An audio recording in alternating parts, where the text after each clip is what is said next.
We're all about the gamer. It's something that we're really proud of, and I think Jack he set up the stage well by talking about how we appreciate the gamer, and everything we did today was to show that we're making games for gamers, and that was absolutely our goal from day one. I think we succeeded, especially those last couple that kind of brought the house down. I mean, games are everything. The experiences are everything. That's what we've believed for 17 years of PlayStation. We still believe it today, and we'll continue to believe that. You can't get things like The Last of Us, like Beyond, like God of War Ascension. You can't get them anywhere else. So why would you play somewhere else? We believe that philosophy, we're gonna stick with it. We really think they want to play cross-platform Vita versus PS3, something that's very exciting. It's actually, we did a lot of experimentation with that early on, and we're really thrilled with how PlayStation All-Stars Battle Royale is coming together. I think you have to find enough development resources, of course, because we're so used to building on one platform. That's been what Sony has been built around. So you have to make sure that the teams are set up to handle that. And you know, it's never easy to make two platforms talk together, but these guys have done a really good job, and there's a lot to look forward to in the future, stuff we haven't announced yet as well. Now, what about pricing? Have you guys thought about, with these cross-platform games, maybe packing in the Vita version with the PS3 version at a discounted price? How's that all going to work? We've put a lot of thought into that. I'm not announcing it today. You're not going to get a scoop from me, but we put a lot of thought into it. We really believe that the gamers need a very nice value there, and that's about all I'm going to say. You're going to have to figure it out from there. And what is it like porting a game from the PlayStation 3 to the Vita? Is it relatively painless? It's relatively painless. I mean, it's never easy to do any sort of software development. It's simultaneous development, so I don't like to call it a port, because if it's a port, that insinuates that you finished it, and then you're going to port it, and the next one will come out later. These games are being developed simultaneously so that we know they work really well together. So there's a little bit of a difference there. We're still supporting motion gaming, and you have to remember, there's 6,000 people here that are hardcore gamers, right? And I think what motion gaming has always been intended to do was to expand the reach. And this audience, they're core gamers. That's not going to change. So that segment of the gaming community is not as excited about motion gaming. It's something we're still dedicated to. As you can see, we're still coming up with new innovative ideas like Wonderbook, Sports Champions 2 coming out. We're still supporting it heavily. Once people start realizing all the different things that the Vita can do, I think we'll be in good shape. It's a platform that we're extremely proud of.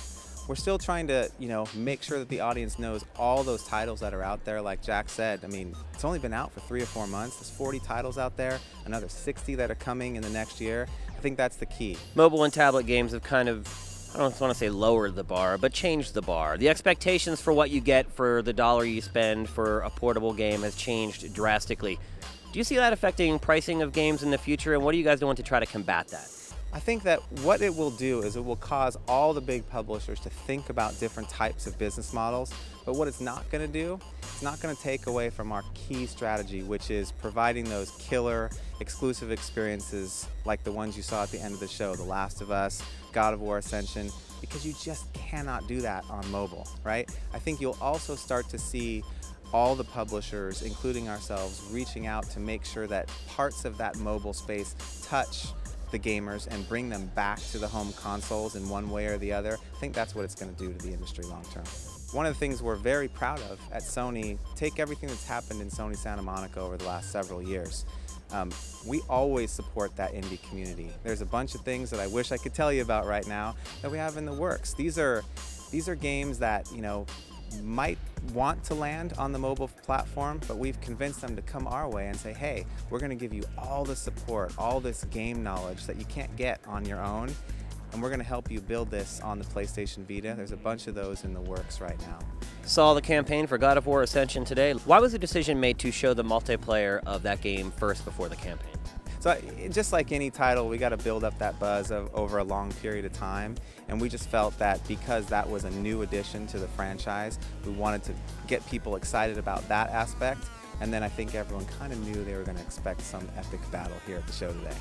Price drop for the PlayStation 3. I think a lot of people maybe expected to see one here. We didn't see it. Hear anything on that by the end of the year, maybe? No, we're not going to talk about that today.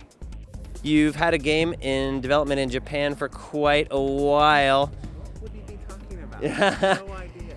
Is that game ever coming out? Absolutely, that game's going to come out. And I think this is something that it's ironic to a degree. It's something I'm very proud of. The fact that we will let that game, we haven't even named it yet, I love that. We will let that game bake because it has to be perfect. And that's what we're aiming for. Is it a case where, since it's been in development for so long, that the expectations have maybe gone so high that you can't release anything but perfection, or was that the plan from the beginning? You know how that team works. It's always about perfection. So, I don't think the expectations are too high at all. I think people love talking about that every single, again, this year it's trending again, right? Because people can't wait to see what that team delivers. So I'm looking forward to it, and we're not going to ship that thing until it is perfect. The Last of Us, we've seen it twice now. We saw it at Judges Week, saw a different demo. Still have not seen the creatures, the zombies, whatever you want to call it. Was that by design? Absolutely. We have a lot of buildup that we have to, like I said about these other games, we have to create buildup over the course of a long period of time, so we can't show you everything all at once.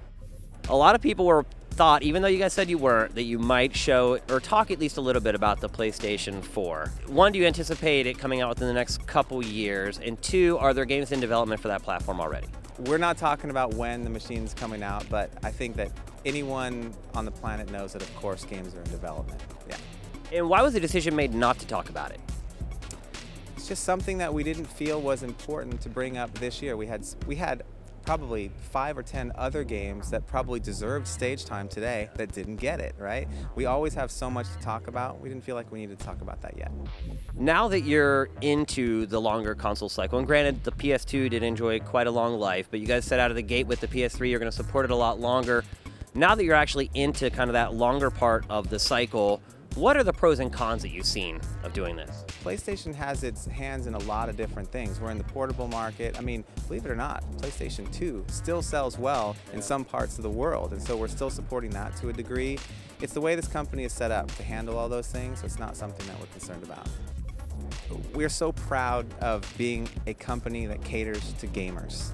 And I think that what you saw today with games like Beyond, All-Stars Battle Royale, God of War Ascension, The Last of Us, these are things you can only play here, and that is what we're most proud of, and it's what we'll continue to make you guys, as PlayStation fans, very happy.